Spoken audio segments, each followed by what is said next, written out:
یہ کون سی تمہاری محبت ہے؟ یہ ہماری زمین ہے، ہماری جائیداد ہے، اللہ کے نام پر اس کا مالک اللہ ہے۔ تم ہم سے چھیننا چاہ رہے ہو۔ تمہارا دل نہیں بھرا 6 دسمبر سے؟ تمہارا دل نہیں بھرا دلی کی سڑکوں پر ہمارے خون کی ہولی کھیلنے سے؟ تمہارا دل نہیں بھرا ہمارے بچوں کا انکاؤنٹر کرنے سے؟ تمہارا دل نہیں بھرا بلڈوزروں سے ہمارے گھروں کو توڑنے سے؟ تمہارا دل نہیں بھرا ہمارے بچوں کے سروں سے حجاب کھینچنے سے؟ تمہارا دل نہیں بھرا ہم کو اس ملک کی شریعت ختم کرنے کا قانون بنایا، اب تم ہم کو ہمارے وجود کو مٹانا چاہتے ہو؟ خدا کی قسم اپنے وجود کو مٹنے نہیں دیں گے انشاءاللہ تعالی۔ میرے عزیز دوستوں اور بزرگوں، میری آپ سے دبن گزارش ہے کہ مہاراشٹر کے اسمبلی انتخابات آنے والے ہیں۔ میں آپ سے اپیل کر رہا ہوں، جو لوگ وقف کی جائیدادوں کو برباد کرنے آ رہے ہیں، آپ اور ہم مل کر ان کو انشاءاللہ برباد کر دیں گے سیاسی طور پر۔ میری آپ سے اپیل ہے کہ میں یقیناً کہہ رہا ہوں کہ اس مہاراشٹر کی ویدھان سبھا میں آپ کو، امتیاز جلیل کو اور مجلس کے نمائندوں کو بھیجانا ضروری ہے۔ تمہاری آواز ہو، اگر تمہاری آواز نہیں ہوگی تو کون آواز اٹھائے گا؟ تم نہیں دیکھتے پارلیمنٹ میں کیا ہو رہا ہے؟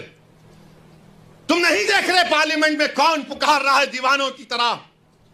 کیا تم کو نظر نہیں آ رہا کہ کس کے کلیجے میں، سینے میں، کس کی آنکھ میں آنسو ہے جو تڑپ تڑپ کر دیکھ رہا ہے کہ میرے بربادی کا قانون میرے آنکھوں کے سامنے بنایا جا رہا ہے؟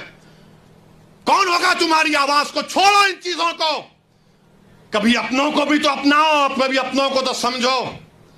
جو تمہارے لیے دنوں رات محنت کر رہے ہیں ان کی آواز بنا کر بجاؤ۔ یقیناً ہرانا ہے انشاءاللہ تعالی، ان لوگوں کو ہرائیں گے انشاءاللہ تعالی، مگر ہرانے کا مطلب یہی نہیں ہے کہ تم اپنی آواز کا گلا گھونٹ دو۔ تم اپنی آواز کا گلا گھونٹ کر کیسے دوسروں کے سر پر تاج رکھ سکتے ہو؟ مجھے بتاؤ، یہ تو نہیں ہو سکتا میرے بھائی۔ تو میری آپ سے گزارش ہے کہ اس بات پر بھی آپ غور کریے، ہم لڑ رہے ہیں اور لڑتے رہیں گے انشاءاللہ تعالی۔ اور اگر مودی یہ قانون بناتے ہیں تو جیسا کہ پرسنل لا بورڈ نے فیصلہ لیا کہ اگر احتجاج ہوگا مودی جی تو آپ ہمارے وجود کو مٹانا چاہ رہے ہیں، بہتر یہ ہے کہ میں روڈ پر آ کر اپنے آپ کو ختم کر لوں، مگر اپنے گھر میں بیٹھ کر اپنی جائیدادوں کو چھیننا نہیں دیکھ سکتا جو اللہ اس کا مالک ہے۔ میں گھر میں بیٹھ کر نہیں دے سکتا کہ جس کا مالک اللہ ہے اس کو جائیداد کو چھین لیا جائے۔ یہ حکومت کی ذمہ داری ہوگی۔ آپ کو اگر قانون بنانا ہے تو روزگار دو، قانون بنانا ہے تو مہیلاؤں کو بچاؤ۔ ارے کیسا ہمارا ملک ہو چکا ہے کہ اجین میں بیچ سڑک پر، فٹ پاتھ پر ایک ظالم شیطان ایک خاتون کی عصمت ریزی کر رہا۔ یہ کیسا ہمارا دیش ہو گیا ہے؟ یہ گاندھی کا ملک، یہ آزاد کا ملک، امبیڈکر کا ملک، کہ وہ اس کا ویڈیو نکال رہا ہے عصمت ریزی کا۔ یہ کیسا ہمارا وطن ہو گیا ہے جب ہم نے انگریزوں سے کھندے سے کھندا ملا کر جلیانوالہ باغ میں اپنی جانوں کو دے دیا۔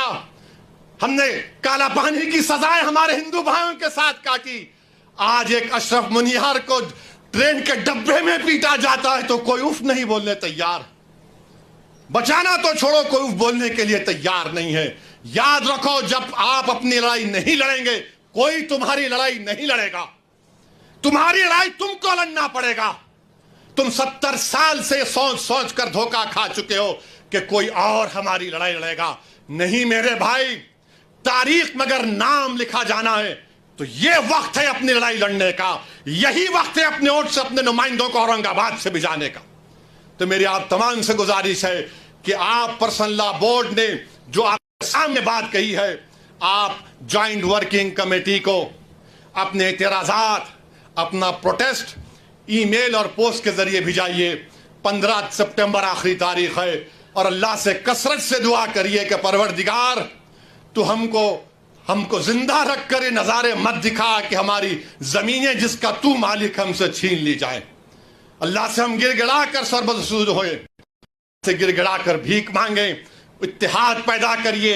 یہ قانون نہ دیوبندیوں کے مفاد میں ہے، نہ بریلویوں کے مفاد میں ہے، نہ اہل حدیث کے مفاد میں ہے، نہ بوری سماج کے مفاد میں ہے، نہ اثنا عشری شیعہ کے مفاد میں ہے، نہ آغا خانی شیعوں کے حق میں ہے، کسی کے حق میں نہیں ہے۔